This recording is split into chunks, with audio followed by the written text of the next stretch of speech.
just sitting there and just staring at Alexis. You know, and I'd never seen her so tired in her entire life.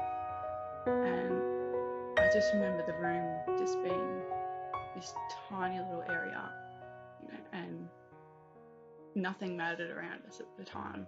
It was just sitting and waiting to know what was going on. And I remember it being, you know, the early hours of Saturday morning, and you know, you'd still class it as Friday night because we'd been there, and just sitting and waiting to go in to find out what was going on for a couple of hours from Friday night. And I remember the doctor coming in, and he closed the curtain behind him, and I just looked at him, and just seeing his face, I knew that something wasn't quite right. And he just looked at me and just says, she has a disease and it is going to be treatable. And I just looked at him, I said, what is it? And I remember him just pausing and having a sigh, and just looked at me and says, she has leukemia. And as soon as he said that, I remember I just cut off, and I could hear him talking, but I just couldn't understand what he was saying. All that was going on in my head was, she is not even 2 and she has cancer. And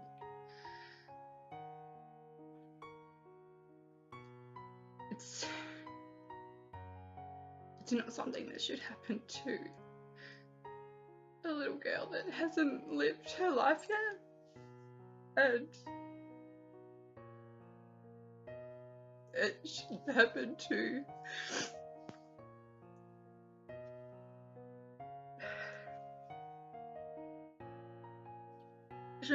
to anyone, but unfortunately that was what had happened. I remember him saying that her white cell count was 97,000, when a normal cell count is roughly between 4,000 to 12,000. So it was quite high, and they knew that it wasn't a misdiagnosis. They knew that that's definitely what it was. So within a couple of hours, we were told that there was a plane that was coming, and it was going to take us up to Melbourne. And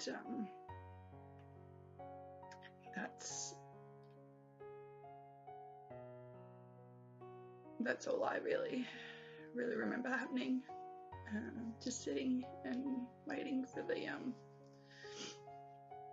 ambulances to come pick us up and fly us, and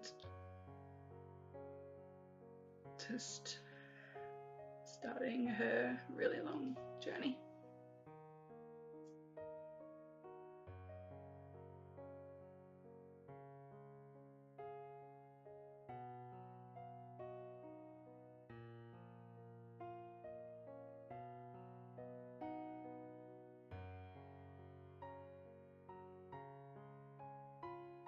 So with Alexis being diagnosed with high risk, it doesn't mean there's a higher chance of non-survival, I suppose. It just means that her treatment plan just needs to be a little bit stronger than if she wasn't classed as that. So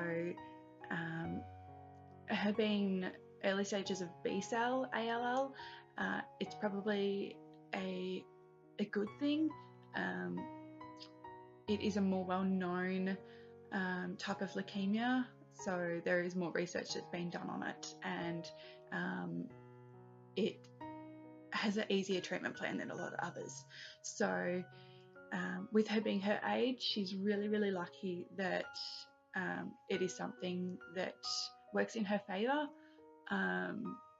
There's always going to be possible side effects in the long term that could affect like her hearing or other types of I suppose like her eyesight and stuff will have to get checked as well.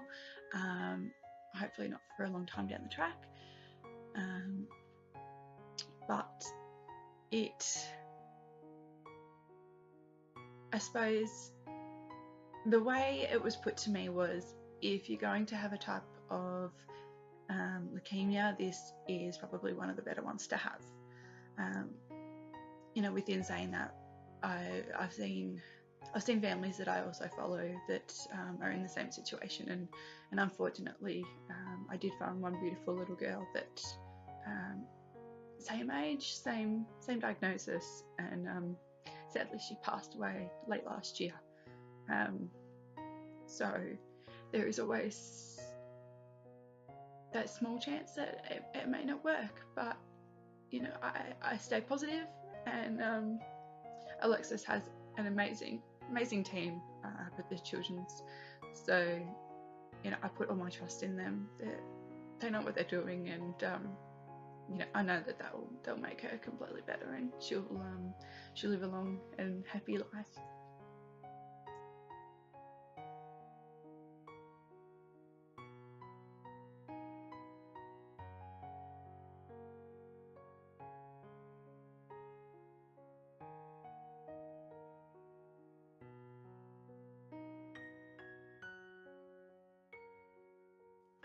The first week was probably the hardest, getting heaps of new information that I hadn't never really researched before.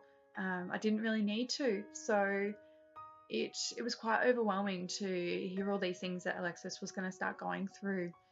And within the first few days, she went in for surgery, and she had a bone marrow aspirate, which is taking samples from the soft bone tissues.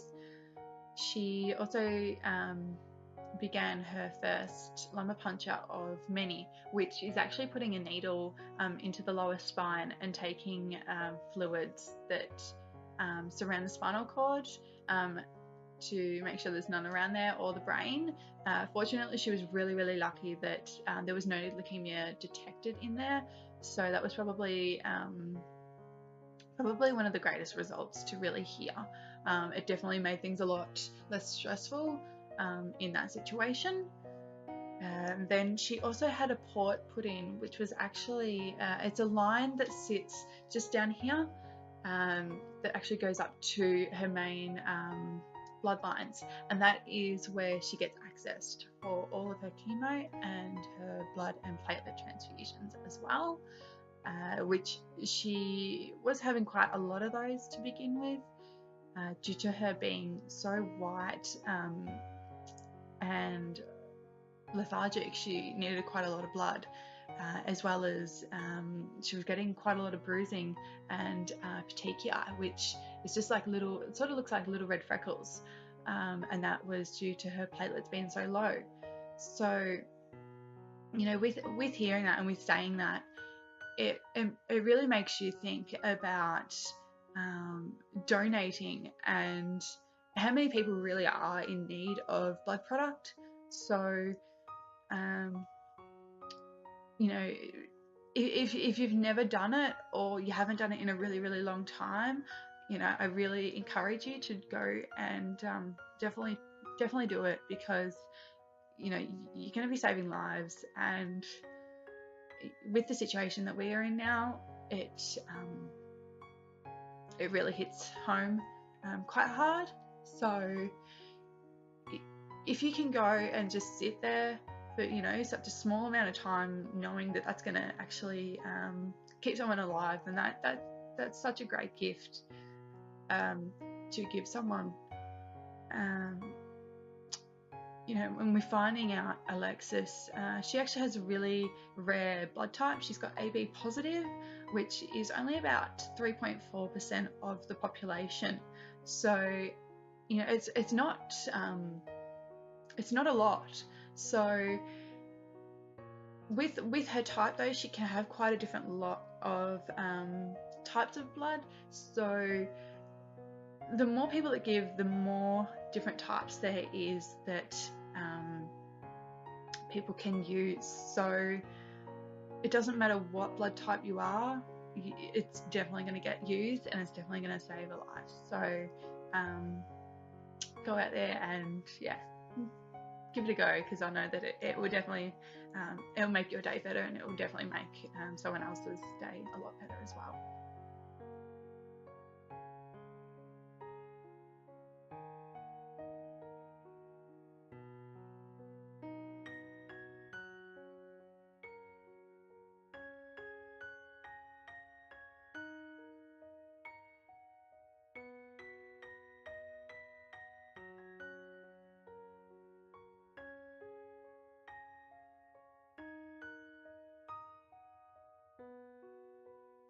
The steroids, everyone told me that it would be pretty full on, you know, with the roid rage and everything, but being only a little bit into treatment, Alexis actually had a different effect. She was actually not eating at all.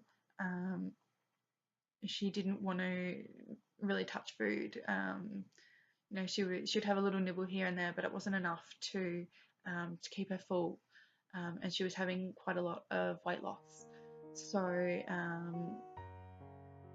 we ended up having to get a nasal tube popped in, which wasn't fun, having to hold her down again for yet another lot of treatment, and, you know, have a tube pop down her nose into her stomach so we could feed her. So we're now about 7 months into treatment now, and she still actually has it in, which she's connected up to a machine every night to have her feeds. So it's really hard, you know, having to we've got to keep her pinned down on the ground so we can change her dressings on her face constantly. So the steroids, it just, you know, some children, they eat so much and they put on a lot of weight. You don't really hear of it happening the other way around, where they don't really want to eat at all. So that to me was really, really hard. Wondering, you know, why her, why won't she eat? You know, why is all this happening, really?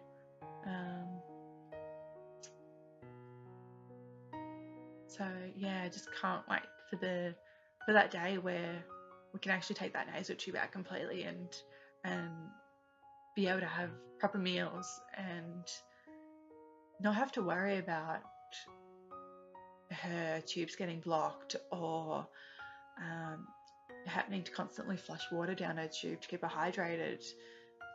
So for now, we'll keep doing it, because, you know, we don't have a choice until she really wants to eat. But bring on that day where we can pull it out for the very last time.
Alexis is now 7 months into her treatment. We've been told that she'll probably go into her stage 5 probably around end of April, start of May. So that's only a few months away from now. Then she'll also have another 2 years of treatment from home, which will be having a chemo tablet once a day, every day for those 2 years, as well as having other medications as well. It will also be coming up to the hospital once a month to have lumbar punctures as well, and also having her chemo injected into her back. So that it makes you really, really think about what you're going to do with your life in those 2 years. Myself, I've actually decided that we're going to move just to be closer to Alexis's team that have looked after her all this time, instead of living 6 hours away and having to go to another hospital that doesn't have the same resources as what they do down here. So that's definitely been really hard, having to try and organise to find a house and move all of our stuff without being there to do it myself. But it's going to make our lives easier for these next few years, to know that where we will be going if Alexis does have a high temperature, they're going to exactly know what to do. So yeah, that we have been told that she will probably have a lot of hospital admissions in these next few years, with having infections or high temperatures as well, and just needing to go on antibiotics and get looked after, because she will have quite a low immune system. So we will have to be really careful with where I do take her and what she's exposed to, because she will pick up things quite a lot easier than other children. So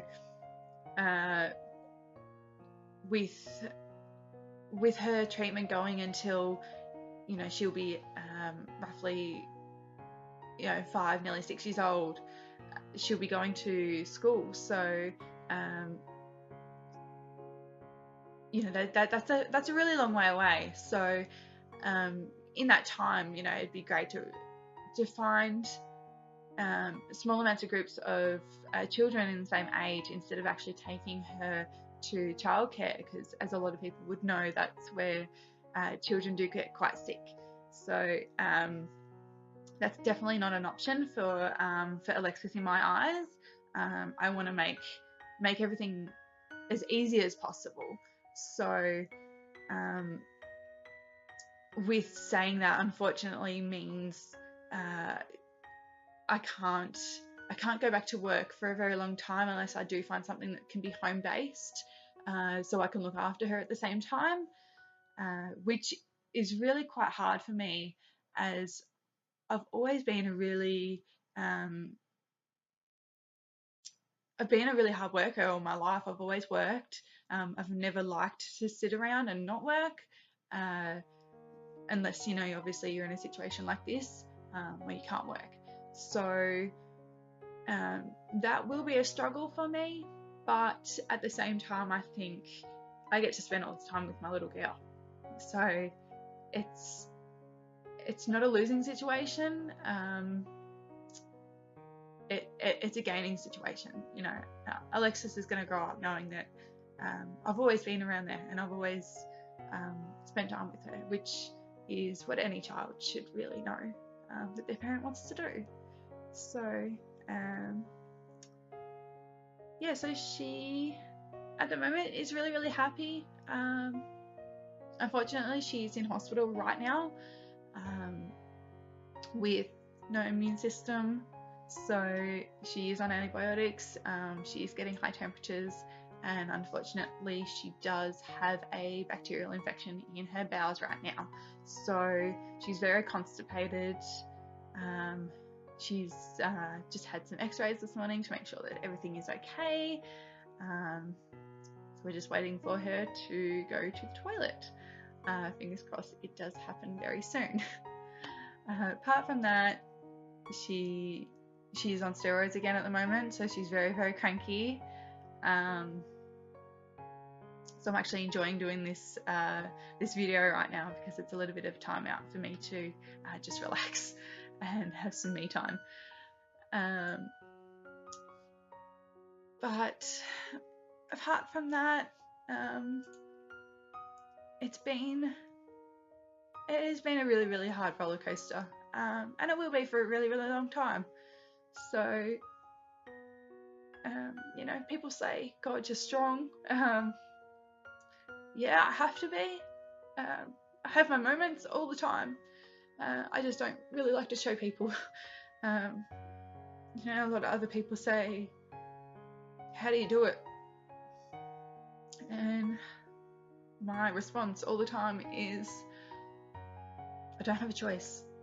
I literally don't have a choice. She's my baby girl, and if I didn't do this, then my little baby girl wouldn't be here with me. So, yeah, gotta be strong. Always be strong. Yeah, a lot of people say, you know, she's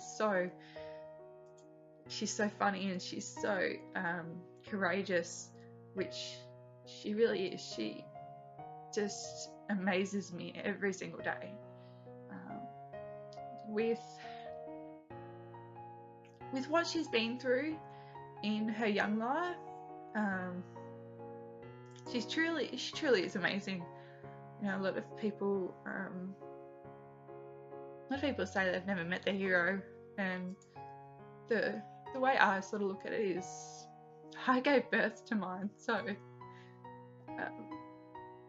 yeah, my tiny little girl is my hero. I'll grow stronger, baby. I'll grow tough skin. Watch me. I won't ever look down. I won't turn back around. 'Cause I'm a fighter. 'Cause I'm a fighter.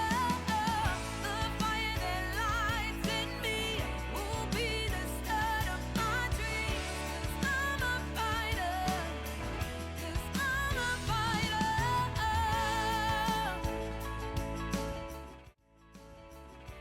I think one of the things that a lot of people don't realize is how emotionally, physically, and financially this can really be on people, with not really having a lot of people around that you really know up here. It's really, really good that you actually can make so many new friends in the worst possible situations, which I have. I've made friends with, you know, other parents that I'll definitely keep in contact with the rest of our lives, because, you know, they know where you're coming from and you can understand each other to a certain extent, and you create a special bond, I suppose, that you don't really make with other people that they don't know what's really going on. So that can be amazing, and it's definitely something that I'm always going to treasure, as well as all of our love and support that we really get from everyone. We have an amazing family that care about us so much, and you know, that really just does show, as well as friends always making sure that I'm okay, which, you know, I love them forever. It's just amazing. And even just strangers that we don't even know, just showing their support for us is just, it's absolutely fantastic, and it's something that you don't expect them to do. And yeah, Alexis just gets absolutely showered in presents all the time, and it just makes me so glad that people just have such big hearts out there. As well as, like, we've got amazing foundations around us that do so much for us. Obviously, like, we can't work when this is going on, so financially it is really, really hard. We, like, I'm only young, so obviously I haven't been able to work to save for years and years. So you only have that certain amount there that you can have, and I suppose by what you can get for the help from the government, it's definitely helps, but it sometimes isn't enough for everything that you really need. So the foundations there that just help are absolutely fantastic. I can't thank them enough for just helping where they can, especially the Leukemia Foundation have been absolutely amazing.